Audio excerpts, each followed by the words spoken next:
এবং জাতীয় দিবস, সরকারি অনুষ্ঠান ও শিক্ষা প্রতিষ্ঠানে স্লোগানটি উচ্চারণের জন্য পদক্ষেপ নিতেও বলা হয়। 2017 সালে ওই রিট করেন সুপ্রিম কোর্টের এক আইনজীবী।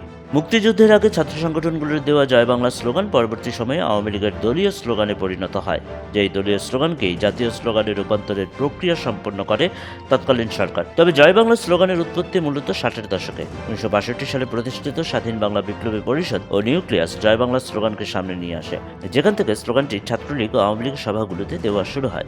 তবে এর ইতিহাস আরও পুরনো। 20-এর দশকে ভারতে ও উপনিবেশিক ব্রিটিশ শাসকদের বিরুদ্ধে বিদ্রোহী কবি কাজী নজরুল ইসলাম পূর্ণ অভিনন্দন কবিতায় এই শব্দগুলো লিখেছিলেন। কবিতার বিষয়বস্তু ছিল ঔপনিবেশিকতা, বিদেশি নিপীড়ন ও শোষণের বিরুদ্ধে বিদ্রোহ, এবং জয় বাংলা শব্দগুলো কিছুটা ভিন্নভাবে ব্যবহার করা হয়। পরবর্তীতে দৈনিক নবযুগে বাঙালির বাংলা নামে একটি প্রবন্ধ লিখেছিলেন নজরুল। সেখানে 1942 সালের এপ্রিলে প্রকাশিত প্রবন্ধে কবি বাঙালিকে ব্রিটিশ শাসনের বিরুদ্ধে প্রতিরোধ গড়ে তোলার আহ্বান জানিয়ে লিখেছিলেন, বাংলা বাঙালির হোক, বাংলার জয় হোক, বাঙালির জয় হোক। আজ প্রস্তুত বাংলাদেশের বিচার ব্যবস্থা, প্রস্তুত বাংলাদেশের মুক্তিকামী জনতা।